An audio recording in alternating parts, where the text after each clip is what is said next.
할렐루야. 오늘은 출애굽기 1장에서 40장까지 별로 안 됩니다. 첫 번째 주가 성경 읽기 하겠습니다. 뭐 한 10분이면 끝나는데 뭘 이런 걸 가지고 이러세요? 1번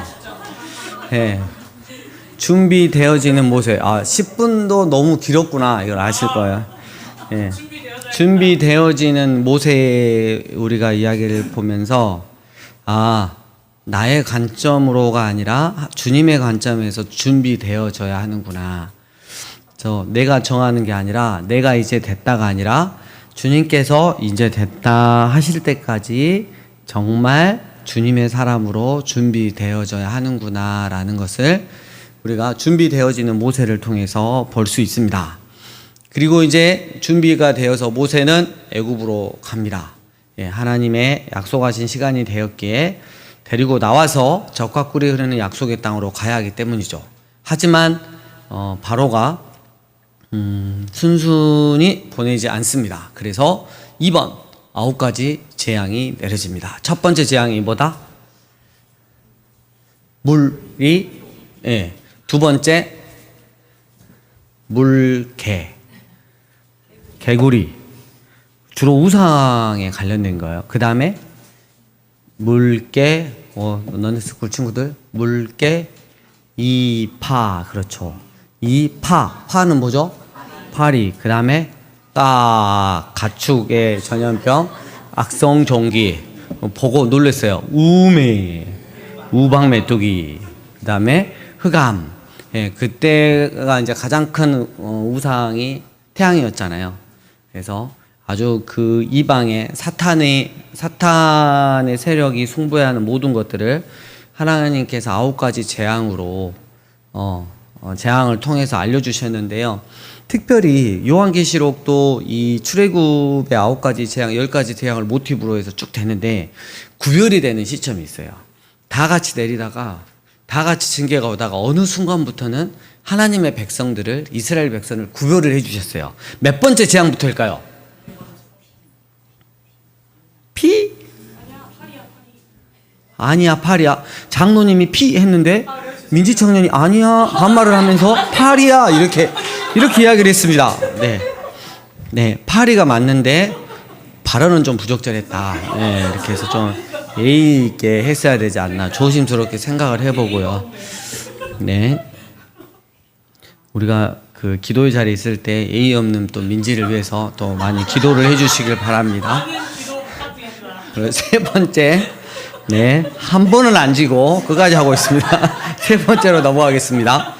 10번째 재앙과 6월절입니다. 마지막 10번째 재앙은 처음 난 것은 무조건 하나님께서 죽이시는 장자 재앙이었죠. 근데 거기에 앞서서 특별히 10번째 재앙에 앞서서는 이제 6월절이라고 하는 것을 예고를 하는데 하나님께서 첫째 달로 삼는 니산월에 10일째 되는 날 흠없는 어린 양을 하나를 선택을 합니다. 그리고 방에 데리고 와서 자요. 며칠간 잡니다. 그리고 14일 해가 질 때, 우리는 해질 때 그런 메시죠. 밤 이렇게 하는데 해가 이렇게 올라가서 내려가죠. 내려갈 때. 그래서 예수님께서 십자가에서 우리의 죄를 속하시는 그 시간 12시부터 3시. 그래서 우리랑 좀 개념이 다르는데 질 때 그 어린 양을 문 바로 밑에서 잡습니다. 그래서 문 밑으로는 피가 흐르고요. 그거를 발라서 문 위와 문 좌우에다 이렇게 딱 바르죠. 그래서 그 첫 번째 태어난 모든 것을 다 죽이는데 믿음으로 이 6월절 의식을 치른다면 그 죽음이 넘어간다는 뜻의 6월절이잖아요. 그래서 피 흘림이 있는 누군가는 대신 속해주는 그런 게 반드시 필요하다는 걸 예고를 하시면서 하나님의 마음에는 단수예요. 그 어린 양이 딱 한 명이었어요. 한 명. 하나로. 이때 예고를 하시는데 히브리어를 봐도 단수인데 그분이 바로 십자가에서 우리의 죄를 대신 지실 예수님이셨다. 그래서 이걸 상징하는 거였고요. 그리고 또 여기서 좀 특징적인 게 누구든지예요. 이스라엘 백성만이 아니라 누구든지 하나님의 말씀을 듣고 믿음으로 똑같이 이스라엘 백성들처럼 행한 자들은 예외 없이 다 구원을 받았다는 것이죠. 네, 그게 중요하고요. 그 다음에 네 번째로 넘어갑니다. 그래서 출애굽했다 안 했다? 네, 출애굽했다. 그래서 하나님께서 아브라함 때부터 약속하신 것들을 반드시 말씀을 성취하시면서 또 나갈 때 빈손으로 나가지 않고 금, 막 폐물, 막 의복 이런 것들을 얻어서 쭉 이제 출애굽을 하게 되는 거죠. 그리고 다섯 번째로 넘어갑니다. 벌써 홍해를 건너 시내 산으로 됐습니다. 그래서 이 홍해는 여러분 저를 잠깐 보시면 출애굽을 해서 바로 미디안 아라비아 광야로 갈 수 있음에도 불구하고 어느 지점에서 서서 다시 이 홍해 바다 밑으로 내려왔어요. 내려와서 절대적인 어려움을 만나죠. 그리고 하나님의 큰 일하심을 경험하는데 이게 고린도전서에서 10장에서 보니까 이게 뭐였냐면 바로 세례였다. 그래서 마귀의 자녀에서 하나님의 자녀가 되는 그 거룩한 예식이 바로 예식을 상징하는 이 홍해 사건, 물 가운데로 지나는, 그래서 세례를 상징하는 사건이었다라는 거를 하고, 그리고 광야 여정길에서 어디로 간다? 신의 산으로 갔습니다. 하나님의 산이라 그러죠. 자, 거기서 여섯 번째, 이스라엘 백성들이 뭘 받는다? 십계명 받고 약 70여 개의 율법, 하나님 백성으로서 어떻게 살아가야 된다 하는 그 율법인 레위기를 받고요. 또 앞으로 하나님께서 이스라엘 백성과 함께 하시겠다. 근데 뭘 통해서?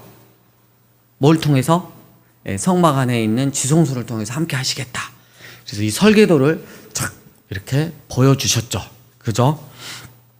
그리고 모세는 하나님의 산에 올라갔는데 한 40일 정도 머물렀나요?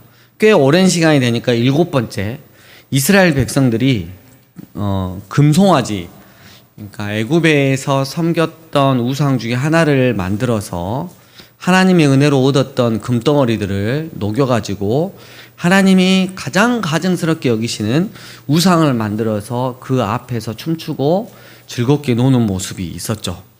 여기서 우리가 볼 수 있는 건 뭐냐면 변덕스러운 신앙인의 모습을 볼 수 있죠.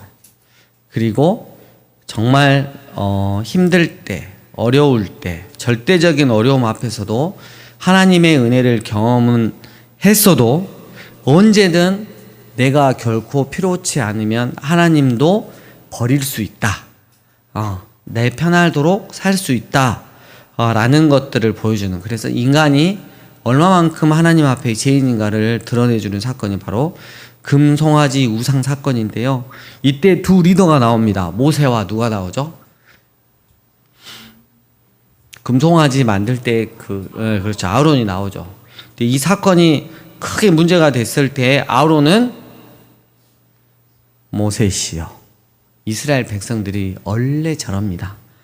아주 싸가지가 없고 변덕스럽고 나는 안 하려고 그랬는데 자꾸 나한테 금을 모아주면서 해보라 그러니까 어떻게 하다 보니까 이렇게 만들어졌습니다 하고 핑계로 일관했던 리더를 볼 수 있고요. 모세는 하나님의 산에 다시 올라와서 며칠 동안? 40일 동안 금식 기도를 합니다. 어제 어떤 정치인이 그 농성 국회에서 많이 하잖아요. 어떤 농성 많이 하죠. 막 그 관철시키려고 단식 농성인데 숙식 농성을 한대요. 그래서 숙식 농성은 뭐야 하고 찾아봤더니 그냥 국회에서 자면서 그냥 하는 거대. 그냥 먹는 건 다 먹는데요. 그런 걸 왜 하냐고. 집에 가서 자면 되지. 어이가 없어서.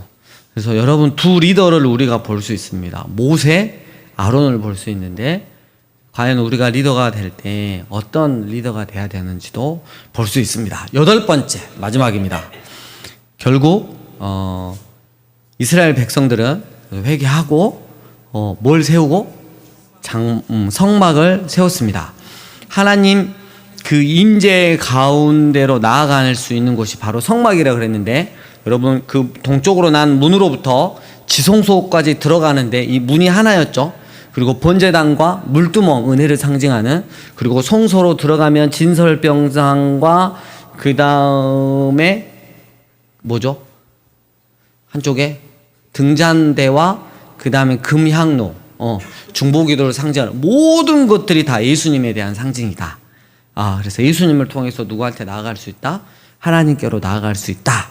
이 성막을 세우고 드디어 광야를 출발을 합니다. 할렐루야. 예, 출애굽기가 끝났습니다. 네. 우리 하나님께 감사의 박수를.